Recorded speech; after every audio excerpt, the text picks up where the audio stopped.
Unicorn. Unicorn. Hello and welcome to Ask a Unicorn. I'm your host, Ciara O'Mara, and this is brought to you by the Unicorn Union. In this podcast, I'll ask creatives that are mothers about how they balance their creativity with work and family. What fuels it? What tips, hacks and advice they have for fellow parents that might help. Join me in hearing their magic. Hello listeners, welcome. This week I'm talking to the amazing Kate O'Connor. Kate is a strategic creative director with a thing for funny, insightful ideas, especially the ones rooted in sports, culture and real human behaviour. She concepts, writes, leads and pitches across channels from traditional to social, digital, experiential and everything in between. Hi Kate, welcome to the podcast. Thank you so much. Thank you. I'm delighted to be here. Oh, I'm delighted to be talking to you. Thank you for giving me your evening, post-bedtime, etc., which I know is not easy. So actually to touch on that first, where am I talking to you from and what did you have to do to get here for our chat this evening, as it's no mean feat to get to anything as a mother? I'm talking to you from Crystal Palace in southeast London, and I travelled the lengthy journey from my son's bedroom to my own bedroom. I worked from home today, which is great, but I was on nursery pickup duty this evening, so bedtime for me. But luckily it was smooth sailing, so I managed to creep into my desk to sit down with you without too much trouble. Great. I'm glad to hear. No major kickoffs of bedtime then, no. Not today, no. That always helps. And how was the day at work? Was it busy, meeting fueled, or? Skipped two pretty lengthy client meets today to go through some very specific details on projects. So I did feel pretty tired by the end of the day, just through sheer taking it all in brain power. But not too bad. It was grand. Good. Love to hear it. So you might have heard in some other podcasts, it's a little thing that I do, just, ease us in before we get into all the meaty questions. So I'd love to try and find out what your unicorn name is. And you want to see in the questions I asked you what your favorite food, place and thing to do is. And then what I'm going to do is put it into AI. And the only reason I put it into AI, not that we're not creative geniuses at 8:30 at night, so we can have a little giggle and see what it brings back for you. And then we will christen you, Kate, into the Unicorn Hall of Fame. A unicorn herd. Yeah. What is the collective noun for unicorns? It actually is a blessing, which I love. Yeah. Oh God, that's perfect. Isn't it? It's like we're all blessings in our own right to the creative departments, aren't we? We are. Yeah. This is my primary motivation for coming on the podcast was this name. So. All right. So we'll ask for 3 options and hopefully sometimes we have to go again. Sometimes it's like, nah, come on. So what's your favorite food? My favorite food. I tell people that my favorite food, because I'm basic, is pizza. But when I really think about this, my favorite food is not pizza. My favorite food is the garlic dip from Domino's. Okay. So okay. I will eat that, almost on its own. And I will double buy it when we do get Domino's so I can eat it with other types of pizza. Okay, so you love Domino's garlic dip. Is it garlic and herb or is it just specifically garlic? Actually, I think it's garlic and herb, actually, isn't it? I should know as the number one fan. Well, sometimes the lid comes off too quick. You can get to read if you're like, read it. Yeah. Okay, awesome. So I'll do garlic and herb. And then where's your favorite place? My favorite place is being in the sea off the west coast of Wales. Okay. And then last but not least, what's your favorite thing to do? Playing tag rugby. Oh, I love it. That's a great one. I'm playing tag rugby. Qualify for Wales and Ireland and probably England, but at this point, but not quite yet. I'm at like county level. Right, so we're going to say who loves Domino's garlic and herb dip, being in the sea off the coast of Wales and playing tag rugby. Here comes the sparkly jingle. Okay, so first option is Kate the Coastal Cruncher. It's like, it's okay, isn't it? It's lacking garlic. Yeah, it also it gives me reasons now why it's justifying its creative choices actually Mm. now to me, I which know is that good fun. feeling. Yeah, we all know that feeling. And then number two is Kate Kamaru Chaser with garlic Cymru, gloss. Kate Cymru Chaser. Yeah, Cymru is that like oh my god, my Welsh husband will not be happy if he listens to this episode. Kate Cymru Chaser, and then in brackets it had with garlic gloss. Okay. I mean, Yeah. a name with brackets is a flex. First time it's done that actually. It's going rogue on me. And Hmm. then third option is Kate Garlic Glow of the Welsh Surf. Oh, yes. That's really good actually, isn't it? I like it. I'm thrilled to bits with that. Yeah. Yeah. Okay. So we've now christened you. Welcome, Kate Garlic Glow of the Welsh Surf. Yay! Thank you so much. Thank you. And yeah, so on to more, maybe more serious questions than that. So it's hard to tell actually sometimes when I introduce people, if you are a creative director, a lot of people don't know what your background might be in. So are you an art director, copywriter, hybrid? I am a copywriter by training, and that I came up through the ranks as a copywriter. But I am currently termed a strategic creative director. So I sort of have it's almost a hybrid strat creative role. And I know there will be purists that don't believe that the thing exists, but I am here. I am a real unicorn. Can attest to the fact that we do in fact exist. Definitely. So yeah, so copywriter originally and then strategic thing is really interesting. So is Mhm. that and that's more like in your current role. And have you always loved strategy as well? Is that like that been a thing? Yes. So I didn't start out life as a creative. After I did my undergraduate degree, I went and did Accenture's graduate scheme. So I was a management consultant for a few years, and it didn't it was brilliant, right? I learned loads, and there's so much stuff that I still do now that I learned just from doing that job, but it just didn't fill me with any kind of joy at all. Like the stuff I was actually doing for clients, I was like, I find it very difficult to care. So I retrained. I went back to university. I did my master's down in Falmouth in art school and did creative advertising.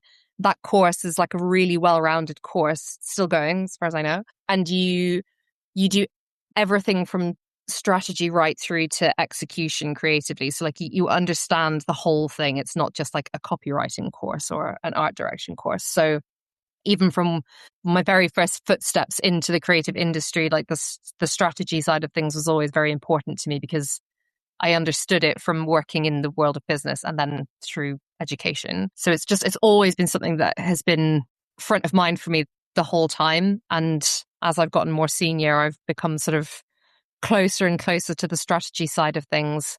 Like, don't get me wrong, I love the executional side of things too, but I feel like strategy is so often lacking in briefs or misunderstood, or in my experience, it's often the first thing to go if there's quote unquote not enough time for strategy. And my argument is there's not enough time for strategy, there's not enough time for creative. You can't really have good creative without it. Mhm. So yeah, the role that I'm currently in is it's a new one for me and it's a new one for the agency. So I'm really excited to get to shape something and hopefully do something great. Yeah. I mean, it's interesting, isn't it? Because even before the role of strategist didn't exist, like not that long ago in the industry. Yeah. Like I actually was listening to a podcast a while back on Barbara Noakes, who's like a legendary female creative, and at PVH, and they would go and take the briefs from the client directly as creatives, Yeah. and then think about it and think about okay, what do you need to say, and that is what a strategist does. And yeah, I do think they're really close. I would even say like sometimes, especially as solo CDs, when you kind of move up the ladder, you do become very close to your strategy director, so you kind of end up thinking together Yeah. because, like you say, like yeah, good work needs strong strategy or a strong reason behind it. You can't just be like, yeah, that's nice. Yeah. Yeah. Yeah. It looks so pretty. Yeah, exactly. I mean, a lot of people do that, but it doesn't last long, does it? Yeah. So yeah, you kind of touched on it there. So like advertising as a career, you got into Accenture, you'd done the strategic side of things, then you went back to Falmouth. And so did you know about advertising from Accenture or like how did that kind of come about? No, so I was there before Accenture was a player in the world of advertising. They hadn't bought Droga at that point. I didn't know anybody in the industry. I didn't really have a way in at all. I just had come to this realization, like I couldn't do the consulting thing forever. It was just not for me. And then I was sort of thinking about the things that I did enjoy. So I've always been a writer. I've always enjoyed writing, stories and poems and comedy and bits and stuff for the stage and all this stuff. And at the time I was writing a blog about women's sport with my friend Katie Ferguson. Shout out K-Ferg. And I was doing a lot of improv on stage, improvised comedy. So I sort of drew this mental Venn diagram of I know about business and I know about writing and I know about coming up with silly stuff. Like, can I make a living out of that? And it turns out you can. And that thing is being an advertising creative. So that was what led me there. And I had also watched Mad Men as well. And, we all want to be Peggy. Yeah, exactly. That moment they get Peggy with the cigarette walking through the office. But yeah, oh God, that's amazing. Yeah, because it is the three things coming together. So it's spot on. And then Falmouth, amazing. So after Falmouth, then did you first agency? How did it roll out of uni? Then how did it go from there? I would say I was fairly standard. Like most people who come out of those sorts of courses, we get put in touch with a lot of agencies, and you yourself know it's all about networking and who you know and like knocking on people's doors until they can't tell you to go away anymore. Me and my then creative partner met at uni and we were both career changers. So we were slightly older going into placement, but we both went back to being interns. I was maybe 25, 26 and he was like 30 odd, I'd say. So our first placement was at a little agency called George and Dragon. I have to confess, I don't know if they still exist. I think they do. They were set up by Rooney Carruthers, who was one of the C's from VCCP. It was kind of like his semi-retirement baby, as far as I know. So we worked with him, which was really cool. He was a big inspiration to my art director specifically, but he was a good guy to learn from. So awesome. Yeah. Nice little start in, yeah. Lovely, really great. And then, so, I suppose touching on like just the career, and I suppose across your time in the industry, are there one or two particular projects that you're really proud of that you think shows off that special thing that you bring? I think the thing that I am most proud of is something that is so niche that almost nobody will ever have seen it. But I was so proud of it. And I still am, and I loved making it. Fairly early on, I was working at Octagon, who are a sports marketing agency, and they do full service creative. Zurich Insurance was one of their clients, and they sponsor several PGA golfers. And at the time, they weren't really doing much with them. And they came to us and they were like, we've got these golfers, we sponsor them, we have access to them. Can we do something for our B2B marketing? We're an insurance company and golf fans, a lot of them are going to be our target audience in a professional capacity. So we're like, yeah, no worries. And we managed to persuade them to make a series of comedy shorts. So the idea essentially was that as business people, you want to be able to rely on your insurance. They look after everything so you can take a risk, right? That's sort of essentially the world that they were playing in.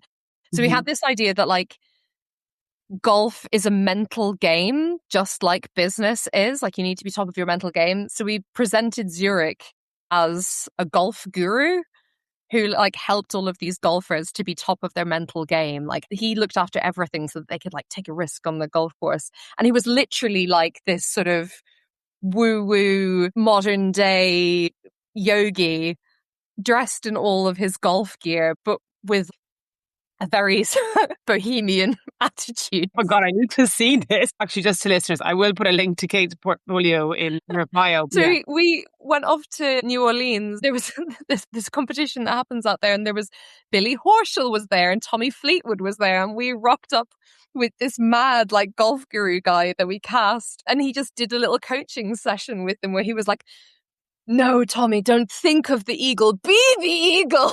This is an insurance company and they let us do this. So thrilled to do B2B with a sense of humor because like business people are just people. right? Yeah, exactly. Yeah, it's true, isn't it? It's really funny about like B2B, why people think it should be lesser creative because exactly people own businesses. They're just buying stuff for a different reason, but they're still people. And it was so when I giggle from like Yeah, being Fleetwood with this woo woo guy. yeah. Then how did the golfers take it? Were they good They were sport? into it. They were so game.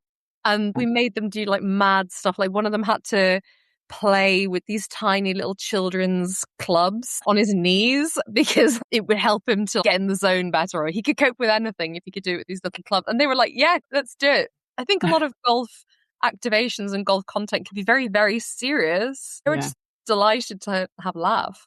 Yeah, I'd say people ask them the same old questions all the time and stuff. Yeah, it's probably like, how's your game going? How are you feeling? Yeah, and they're like, oh God, not again.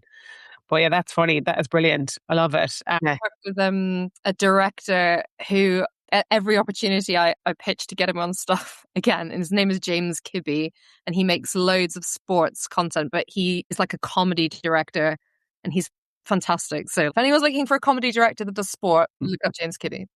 Like it. Yeah, good shout out to him. And well done him wrangling all these high profile golfers. Great, that's awesome. So yeah, just on to the mom side of you, it might be good to hear a bit about your family structure, like whether you have a partner, 1 kid, 2 kids, 50 kids, how many, and to hear a little bit about what your family setup is, Kate.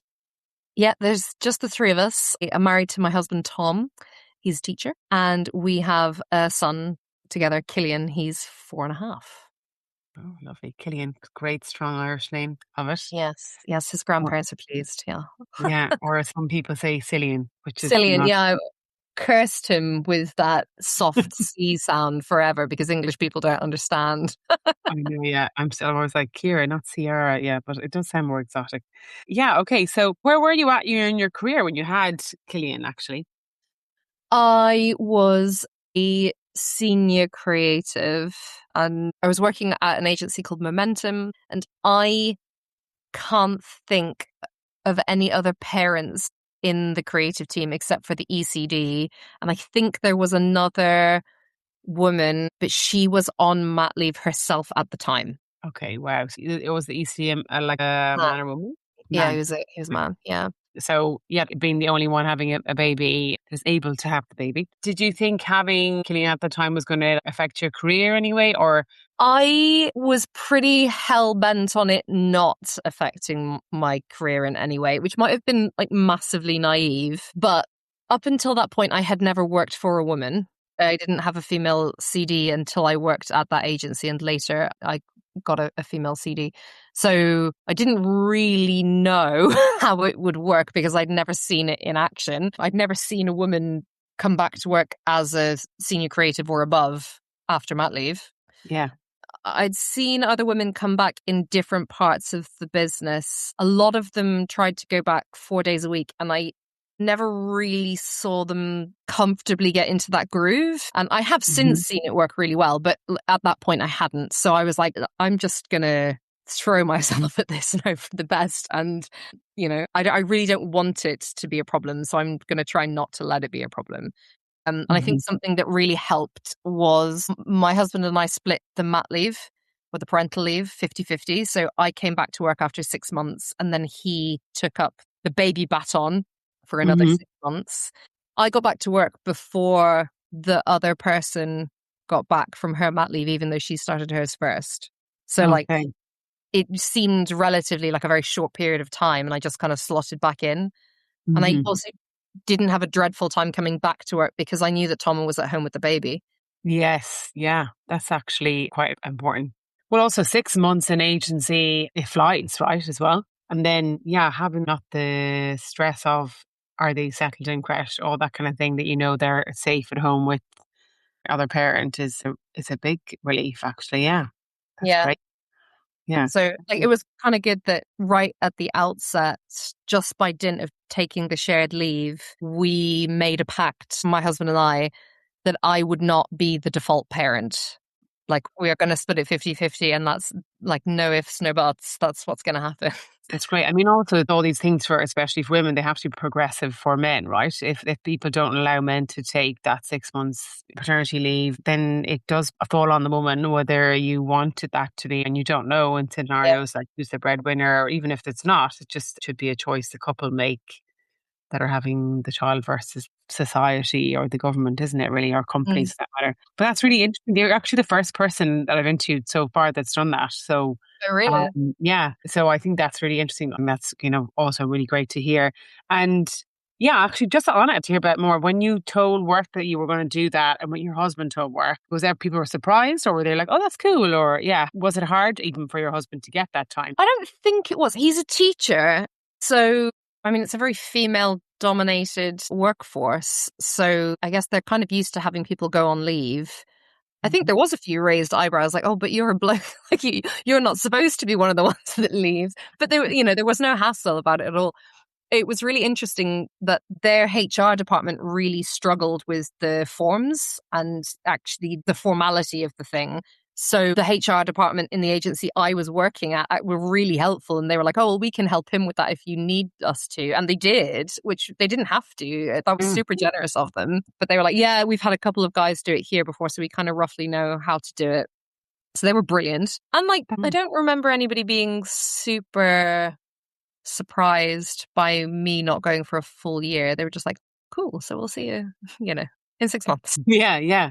That's great though. I mean, awesome to hear like that your company helped him, I suppose, yeah, private sector versus public sector, maybe people Yeah. to consume certain things. Yeah, that's great. Amazing that they were able to sort all the paperwork and stuff. Really good. And so, yeah, when you were going off for those 6 months, how did you find it? Were you a bit like, "Oh yeah, bring on the 6 months," or you're like, "Oh my God, I'm about to have a baby," or I enjoyed the idea of being on maternity leave until I was on maternity leave, and then it was terrible. I did not like being on maternity leave at all. I found the first 3 months, like the fourth trimester, really, really, really hard. Really hard. I was like borderline for postpartum depression, and I got an infection after I gave birth, and nobody realized for ages because we were in that weird moment just after the pandemic where we weren't going back to like in-person appointments and stuff. And I didn't even get a phone call after I gave birth. Like nobody checked on me for like into like weeks. Eventually my husband had to like pack me in the car and bring me to A&E because he was like, "You're clearly unwell."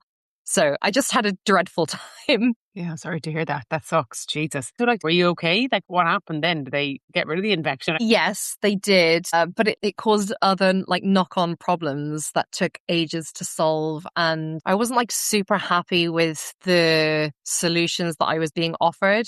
The nursing staff were very nice, but they were a bit dismissive of my concerns. And in the end, so my dad he was a doctor, he was a GP until he retired there a few years ago. And I had to have the conversation with him because I just didn't know who else to speak to. Nobody was listening. And, it was about intimate areas and stuff you don't really want to talk to your dad about. But I just sort of had to Oh had to gosh, yeah. swallow my pride and be like, are the things that I am being told true? Do I have any other options here? What are the things I should be worried about? Like he's my dad, right? So he can't be my doctor, and he never has been I want to be very clear about that. But like he sort of put on his professional face and he was like, "Right, these are the things that you should talk to them about. These are the things you need to worry about or not worry about." And then I did feel super reassured about that. But then I Yeah. was like, what do people do when they don't have a trusted confidant to speak to about things like that? Yeah, exactly. Like, you're lucky that your dad was GP, Yeah, just have that second opinion, basically, if you're being Mm. dismissed. So that was like rocky start to the start of the fourth trimester that people who maybe or not have had kids yet won't know. But yeah, that's when they're kind of attached to you, and it's pretty, yeah, it's a very intense induction, as we would say. Did it get a little bit better then when you started feeling better? Yeah, it did get better. I think we found a bit of a groove by the time I was thinking about going back to work. But I would do it very differently if I ever do it again. Okay, interesting. In what way? What do you mean? Well, I didn't do very much with my mat leave. Like we didn't really get out of the house as much as we probably should have. I got really sort of caught up in doing the things I felt I should be doing rather than doing the things that I wanted to do. Like sort of forcing the pair of us onto public transport to go to baby massage class because that's what you're supposed to do. But when I got there, I was running slightly late and the lady was quite flustered and I had a cry. Like, I didn't even want to go. Why was I there? Just because Instagram told me I should. Yeah. But the pressure to do all these classes, I have a memory of baby massage. I definitely cried when she gave me a chocolate brownie and then I felt better. Yeah. But yeah, it's a lot, isn't it? There's a lot of pressure to do all these things. Would you have ever gone to baby massage class before you had a baby? No. So that's why it's so weird. Going I to didn't bring myself for massages. Like, this kid doesn't know what colours are yet. Why am I? Or even the whole baby raves and stuff. I have a good giggle with my NCT moms now and we think back to, God, what were we doing? Like, this is the furthest thing from a rave ever. And I feel like I don't know, we're just in this weird church hall with lights flashing everywhere. Everyone's feeling a bit nauseated. Yeah. So obviously, yeah, doing classes that you're like, why am I here? What would you do differently in that regard? Yeah, the poor kid is not going to get a structured massage, that's for sure. I think I would maybe just do some of the stuff that I wanted to do. And then the benefit of getting the baby out of the house is enough, right? So, I would love to spend time going around the Tate Modern or, drinking loads of coffee in the fancy coffee shop up the road with the newspaper. That's fine. I don't have to feel guilty about doing that. Yeah, it's so true, isn't it? Yeah, definitely. Just do the things that you like. They just want to be with you and hanging off to you and stuff. Yeah, exactly. I think that's the difference between first and second kids. Well, it depends. Some people they take to duck to water, but within the second time, you have a lot more perspective. So 3 months of being not well, and then 3 months of going to classes you're not particularly excited about. So were you excited to go back to work? What was the feeling of when that 6-month mark hit? I was really happy to get back to work. I felt ready. Like, mental health wise, I was in a much, much better place. And like I say, because I was just handing over to my other half and I wasn't putting my son in nursery, I didn't have that stress either. So I could just like waltz out the door. I didn't have to get anybody anywhere. It was just me going back to work. So I could really focus on it. I found mat leave quite boring. I struggled with not having a focus or something to do. So being able to use my brain again and being sort of productive and useful helped mental health wise as well, I think. Yeah, yeah. Because it is a big mind shift, isn't it? Really, you're being useful in a different way for the child, but it's a Of completely course. different. Yeah, it's completely different in you're not using your brain in the way you use your brain all the way up until you go out on mat leave. It's a lot to get your head around, basically. I'm really loving this word, but Danny said it in the podcast in episode 2 about mattress sense. And I feel like they've only come up with this word in the last while, but it's what your brain goes through when you go from being pregnant into motherhood. And then you've got to go through it again. You go back to work to try and put those two parts back together. Yeah, it's like finding your identity again, which is really important, isn't it? Yeah, so I mean, that's good. This, you were excited to go back to work, use your brain. You were like, I can do more than these baby massage classes. Let's go. And you were saying about your support structure when you went back, your husband was on paternity leave. That's great. That really helped. And then how's that support structure changed when he went back to work then? So what happened with Killian and what's the structure now, basically? So he went to a childminder who was great. And then we moved house. So he had to move and he's now in a nursery school, which we're super, super happy with. He's very happy there, loves his teachers, loves the activities. He's really thrived there and he'll be going to school now in September and I feel like he's really ready. So that's been a blessing. They are also unicorns. They're a blessing of unicorns. They are. We have a couple friends who have children roughly the same age as Killian and they're fairly local to us. So we'll like help each other out in that we'll have the kids here for a sleepover one Saturday and then they'll take Killian another time, or we might take the kids up to do like junior park run on a Sunday morning so that other parents can have some chill time and then they'll reciprocate, which is brilliant.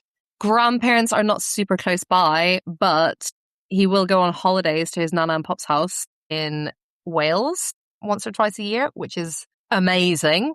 And he loves it. He gets to be in the countryside, which is great. And I sometimes work from there during this summer holidays as well. And then our tag rugby team is this huge support network for us. You know, people talk about the idea of like third spaces, and because we don't go to church anymore and community libraries are underfunded and there's nowhere for people to go that's not work or education or home, that there's no like other third space. Ours is our tag rugby team. So, you know, Right. if the shit really hits the fan and we're stuck, the first WhatsApp group we go to is the tag rugby team. Somebody will help us out. In the team, do they have kids as well? Or all like parents? Fair few do, yeah. Some of them don't, but you know, we're all sort of a similar time of life, and we all have our own unique challenges. Like dog sitting is put on Yeah. there, and oh god, we're moving house. Can anybody lug a few boxes? And it really is the Yeah. village, you know. Yeah, that's lovely, isn't it? The different communities and great. Sending the kids off to the grandparents for some time. I need to do that with mine more often. And then great. Always helps to have a school they like going into or a preschool. It helps a lot just for everybody to get to work in like a camp state. Isn't it? Yeah. Totally. And if you don't mind sharing, I ask everybody the cost of that because people just don't realize how much it costs to rear kids. And I think you need to know that when you're negotiating wages, etc. It probably will have changed a little bit maybe from the, say, when he was going to a childminder into preschool. But yeah, how much is it about a month, Kate, for Killian? So over the last year or so, I worked it out. I think it averages at about £850 a month. And that's with funded hours. Okay. So because my husband is a teacher, he doesn't go every day during the school holidays. He'll go for like 1 or 2 days a week during the holidays, and then Tom will have him otherwise. Oh, that's good. Isn't it? The teacher element is awesome. Yeah, I mean, like it's quite inflexible during term time, but during holiday time, it's good stuff. Yeah, pros and cons. That's good. As well. Right. But yeah, 850, it adds up. It depends on where you have a house, but it's like another mortgage, isn't it, basically, for people? It's crackers. Yeah, it is crackers. And don't think about two. We'll hopefully get one in school first before you think about it. I mean, it's obviously very new into your current job, but is there flexibility? Is it a standard thing? Have you asked for it? It's super flexible. There's an expectation that you are in the office 2 or 3 days a week, but I can choose what days they are. And it is 2 or 3 days. You know, nobody's standing over me with a big stick. We've got core hours, 10 till 4. So, you know, if there's some sort of nursery drop-off emergency, it's no biggie. And all of that is kind of company policy. But we had super open conversations about that through the recruitment and interview process. They were like super open about it. And they're like, yeah, of course, as flexible as you need. And so far, it has been. That's really good. That's awesome. Like it's said in the interview process as well, because sometimes people don't say it in it or it's not as transparent. And interesting about the core hours. So yeah, everybody has to be online between 10 to 4. And then it's up to you whether you need to be online or working different ways, is it? Yeah, pretty much. I'm not exactly sure in practice how it works, but I guess it's just a sort of unspoken understanding, like be a bit more flexible first thing in the morning and at the end of the day when it comes to scheduling meetings and stuff like that. Yeah. That's great. Well, I mean, obviously I know it's early days, but it's really good that it's a good start and that was all discussed up front. So yeah, moving on then to the blend of motherhood and creativity and the mad world of advertising. So do you think becoming a mother has affected your confidence, or I would say like sparkle? I have this story that I tell people about when I came back from maternity leave, where I was in a meeting with a woman who was a little bit younger than me, and she had joined the company whilst I was on leave. So we'd never met before. And she was asking me at the end of the meeting, are you new as well? I said, no, I'm not actually. I'm just back from mat leave. And she sort of cocked her head to one side and went, oh, that's so interesting. You don't strike me as a mother. And like, I was super taken aback by this because she clearly meant it as a compliment.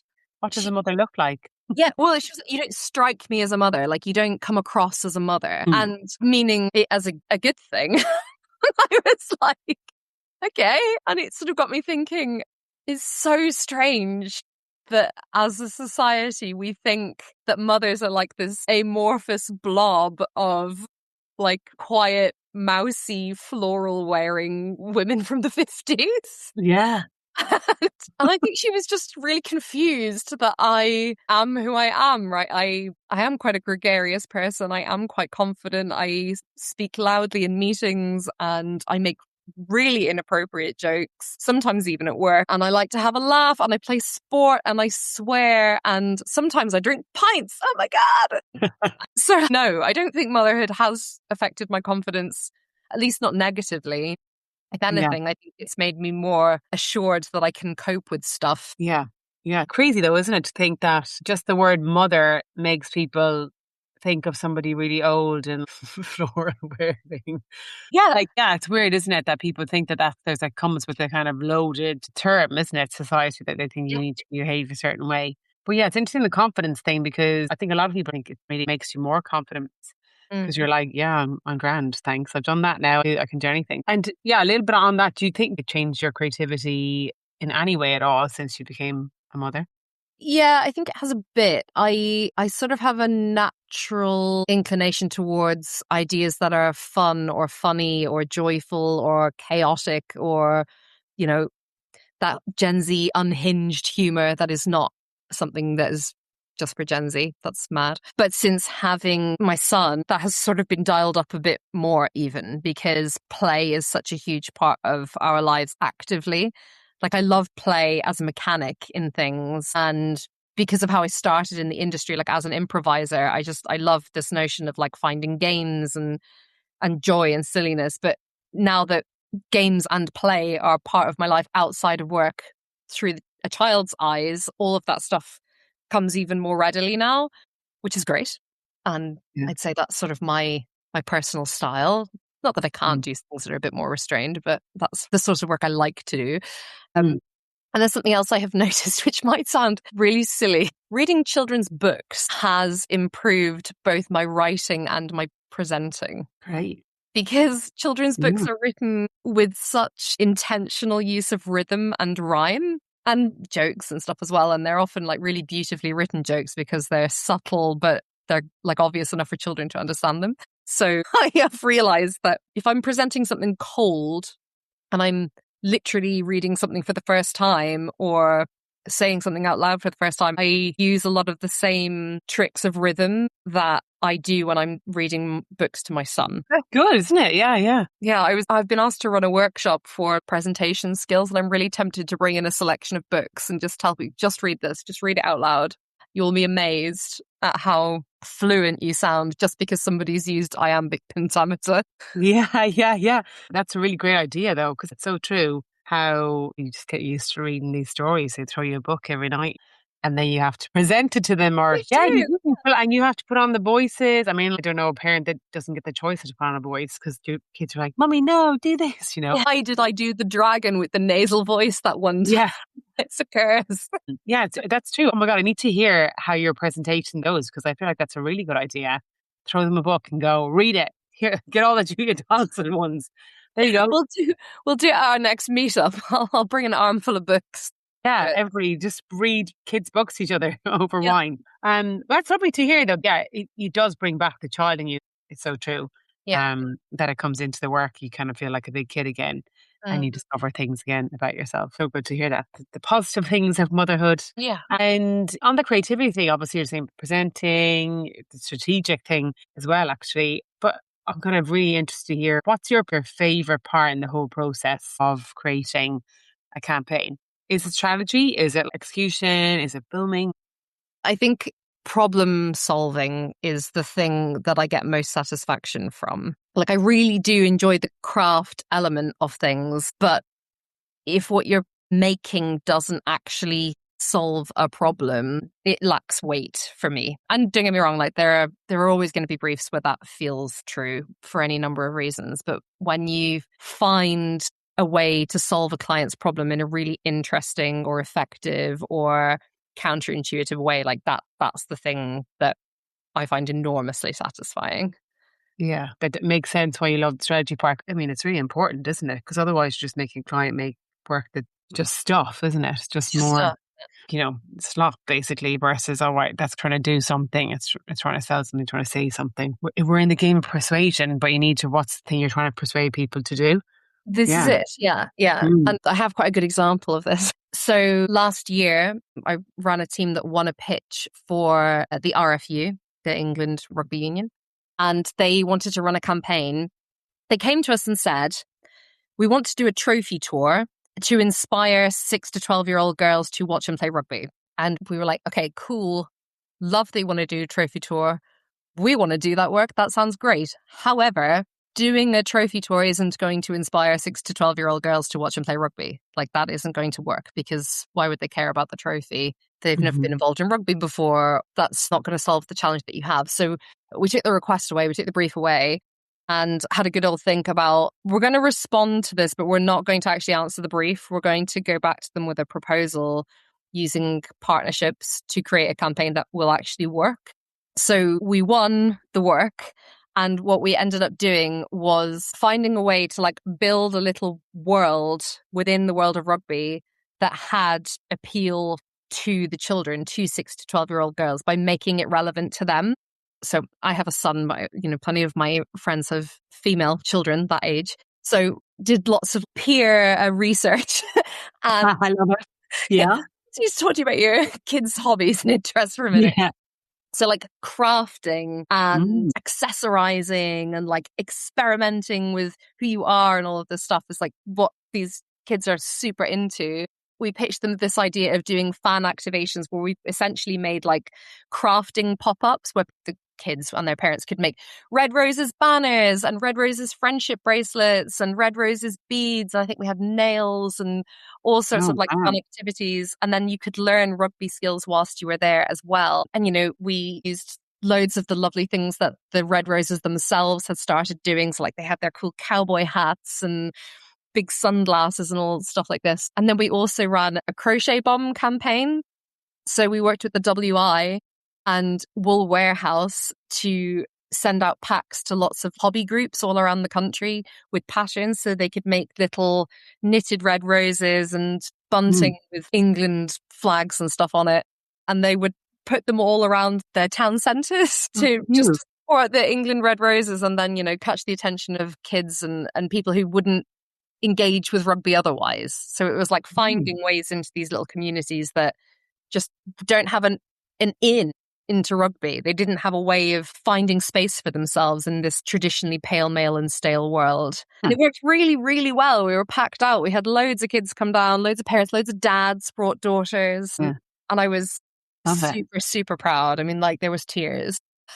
That's lovely though. I really want nails at Red Roses and stuff. It is like just the insight you have there on the audience, right?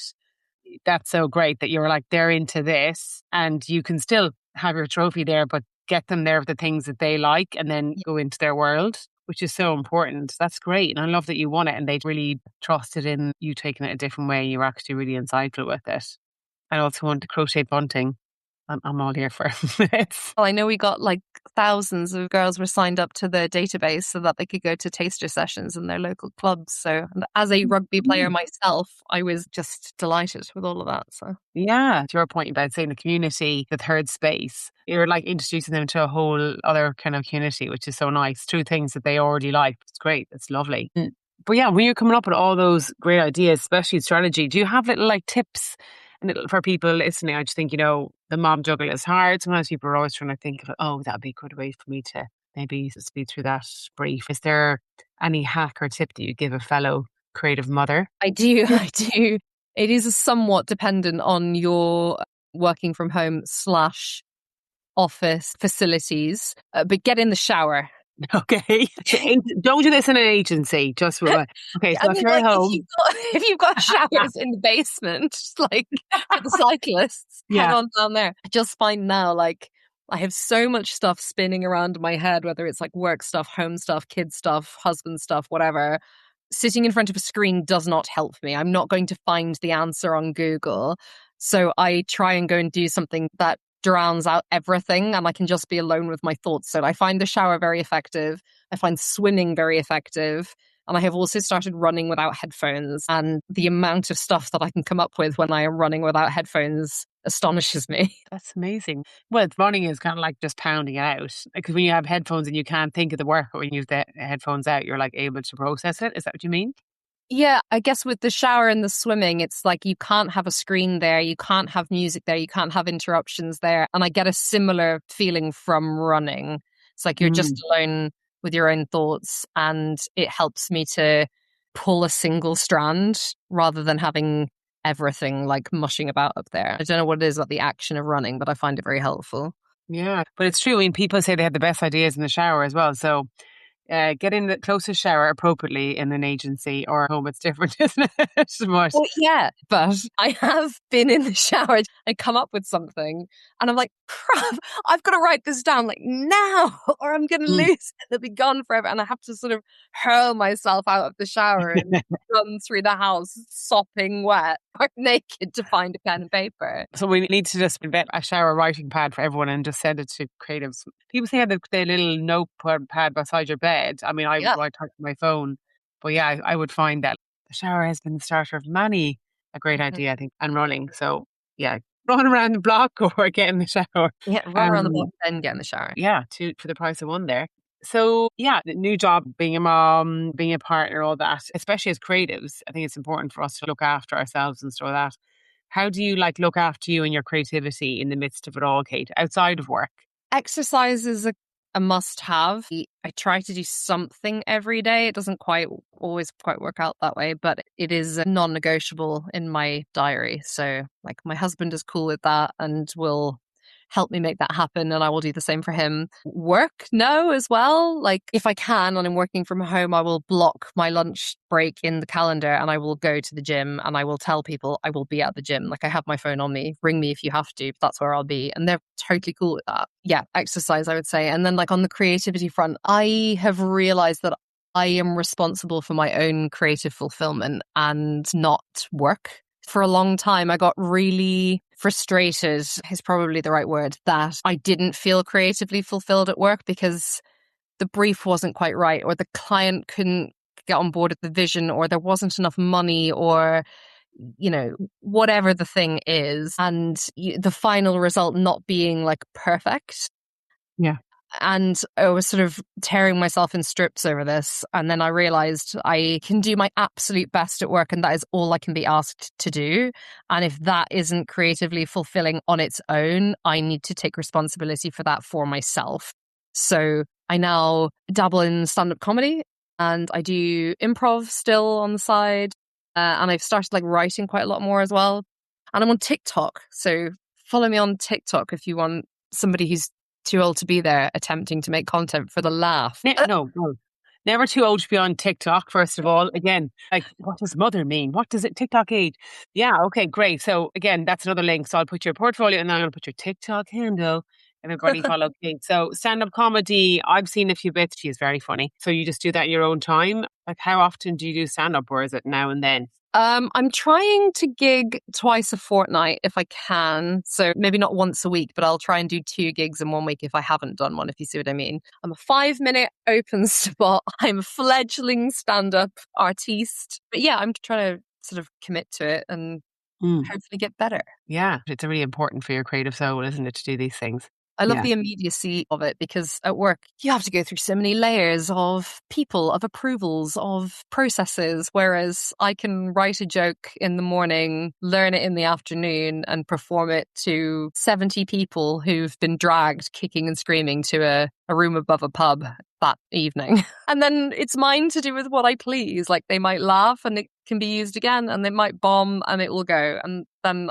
you can just let it go out into the ether, and it's really nice. That is actually so cool. Yeah, when you think about it, it's the opposite to work. We don't get that. But like instant feedback, it's funny or it's not funny. That's great. That's so good. We all have to go to one of your gigs. I'm not far from Crystal Palace, Kate, so I'll be at the next one. This gig's up the road now. I'm willing myself to book in, so I'll let you know. Well, that's lovely to hear. And it's really important, but also to have ownership of your own creativity. And yeah, we can always find reasons, can't we, in work? But as a creative person, it's very important that you keep that fire up of creativity. One fire fuels another, basically. Yeah, with all that, is there anything you would say to a creative mother that's about to become one, like that you kind of wished you knew? I think I wish that I'd known it wouldn't make me a less confident or capable person. I wish I had known that it wouldn't shrink me, because it definitely hasn't. If anything, it's made me more of myself. And it, like, having my son has, oh my God, I'm going to cry. Like, he is wonderful and he has made our worlds bigger and more full of love. And I don't feel like I have had to compromise on who I am or the ability to do good work. And I wish that I had known that in advance. That's lovely. That's so true. I'm going to start crying too. And also, you get a little number one fan, don't you? Yeah. Yeah, although my husband, when explaining to Gillian, like, oh, mummy's going out tonight because she's going to do a gig or like she's going to an improv class, and he'll go, why, Daddy? And he goes, so she can learn to be funny. I'll come home and he'll go, Mummy, did you learn to be funny tonight? So cute. But it's also really important for them to see you do those things. Yeah, isn't it? And you sometimes as a mother you feel guilty for doing these things, but you shouldn't. But that's so lovely. Yeah. I mean, learn to be funny. Let's go all learn to be funny. But yeah, and all those things, like, would you say pick this career? Yeah, I think so. I mean, like, I've seen the other side of the fence, albeit reasonably briefly. And this is better. Like, the grass was in fact greener. And we're enormously privileged that we get to do what we do for a living, because there are some people out there doing very dull jobs that are not funny. Not funny. Exactly. They're not funny. Yeah. They're... Yeah. Exactly. Yeah, no, it is, isn't it? It's a fun job. You get to come up with ideas that, like, you get like young girls loving rugby and, you know, writing really funny sketches, maybe harassing golfers. Yeah. Exactly. It's so much fun. And yeah, what do you think the industry in general, though, could do more for creative mothers? Because we are losing them. The percentage is going down and down. What do you think we could do more to keep them? I think we could stop assuming things about them and stop treating us as one, like, blob. We're all different and we all have different needs. And so just saying, well, you know, mothers need flexibility is massively unhelpful, because everybody needs flexibility. Anybody with a pet needs flexibility. Anybody with a parent needs flexibility. Anybody with friends that they love need flexibility. Flexibility to decency when it comes to employment, but using it as a stick to beat mothers with is very unfair. So yeah, I think not assuming things about us would be helpful. And also, I think we need to collectively agree older men who wear black t-shirts that are slightly too small should not get to decide who is cool anymore. Yeah. Because I have worked for people who are like, well, you're not really cool because you're mom. And I'm like, sorry, what? Yeah. Who are you? Yeah. Also, did you know that I buy 85% of the stuff that you sell? So I think it really does matter what I think is cool. Yeah. Mm. Do you Yeah. find my cash cool? Okay. Well, maybe listen to what comes out of my face. I know it's what I'm just like kind of flashback. Well, not a flashback, but a flash of all the men. I am wearing a black t-shirt, just being transparent to listeners right now. So maybe I'll turn into one. I just can't do the skin tight look anymore. But the amount of men I've worked with tight black t-shirts. Well, yeah, it's mad. It is true. It's like, who gets to decide what's cool? Mums are cool. Maybe we should use our advertising skills to rebrand mums. Like, mums are cool. Why have we decided that they're not? Yeah. I don't know. Maybe that's a campaign for the unicorn group. Yeah, moms are cool. What do you think a mother is? And also, we were talking about this today, actually, in the office, about what people think old is. And you're like, what's wrong with being 50? Like, why is that bad to show someone 50 in an ad campaign? Like, yeah, that's who you're talking to. So you should show them, no? And everyone's like, oh, but they don't look good. And you're like, well, they can actually. Like, anyone can look good if we give them all the stuff to give everyone else. And yeah, it's wild. But assuming things, isn't it? It's like the assumption of, even when you think that girl, said, oh, you're like, well, what do you think a mom is? Yeah. Yeah. Exactly. Wild. But yeah, besides becoming funnier, learning to become funny, what are you, as some would say, what are you most excited about in regards to your creativity going forward now? So I have found myself in the world of experiential. I suppose I am technically an experiential specialist now, which is quite cool. So I'm really excited to see the evolution of the industry. You know, people have been saying this for a long time, but I think it's going to change, and it's going to change quite radically quite soon. I think experiential is a really interesting and exciting place to be in the industry, because people have this desire to do more in-person stuff. And I'm really interested to see how experiential and social and influencer kind of interplay. There's a lot of stuff out there at the moment that feels very staged and inauthentic. God, we use the word authentic too much, don't we? No, I know what you mean. Like, yeah, linking it all. Yeah. Yeah, I'm interested to see where all of that stuff's going to go and how far brands are going to be willing to push it. And will they let us push beyond where they currently are in the experiential world? I hope so. Mm. I would like to do more like immersive things and theatrical things and give people entertainment value in their experiences. So that's Yeah. what I'm buying the drum for. Awesome. That sounds so exciting. I mean, I want to see all that stuff. That's the kind of stuff you want to watch, isn't it? And we're fighting for eyes and views and all these things, and obviously time for our brand. So bringing all those elements together. Yeah, bring it on. That sounds awesome. Well, I end on this question for everyone that I talk to. And because you're a unicorn, now that we've christened you, what would you say your superpower is, Kate? My superpower is I can see around corners. Ooh, like literally.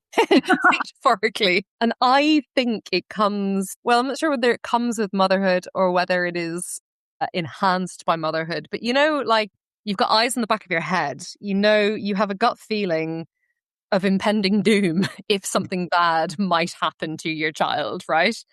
And Yeah. that now happens to me at work. So I will see problems coming. Let's mix a metaphor. I can see the train hurtling from much, much further away than other people can, which is kind of a blessing and a curse because when other people can't see it and I have said it and they're like, oh, I'm not sure, I'll get very stressed. And then the train will get a bit closer and they'll be like, oh, yeah, we did have that conversation. I'm like, yes, I'm just going to grab the computer screen and shake it for effect. For the I listeners, told you're shaking the computer screen. Yes, it's coming for you. The train is coming at you. I told you 2 weeks ago the fucking train was coming. Why didn't you listen? Like it's sixth sense, basically. Yeah. Yeah, or I seem to be able to just like play things out a little, maybe a couple of steps further than other people. It has happened many times to the Mm. point where I had a boss who told me, like, I was like, I'm super stressed. I don't know what to do. And he was like, just stop looking around the corners. I was like, you don't understand. It has been lit from within and I cannot switch it off. Yeah. But that's like intuition, isn't it? I mean, yeah, that's amazing. It's interesting you say it lit up with the motherhood thing is because of the emotional intelligence. It's like an intuition, Mm, isn't it? Yeah. mm. But I love it. Just stop looking around the corners. It's like, you're like, I can't help it.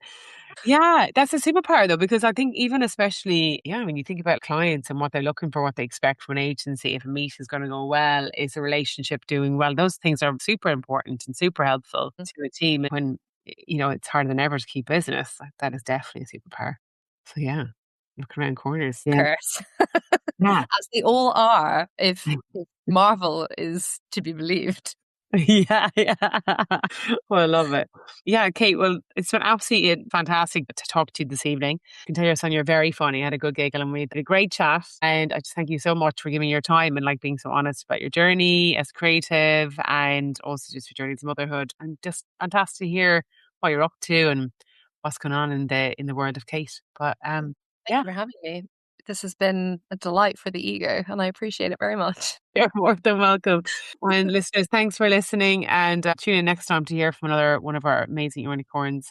And please do share and like as much as you can with other people. Okay. Bye. I hope you enjoyed listening to a conversation with a real life unicorn. Please follow us to hear more, and any shares with creatives or mothers would be truly appreciated. Credit to Simone Hendrick for our logo design and to my two sons for their wonderful voices. Produced and edited by myself.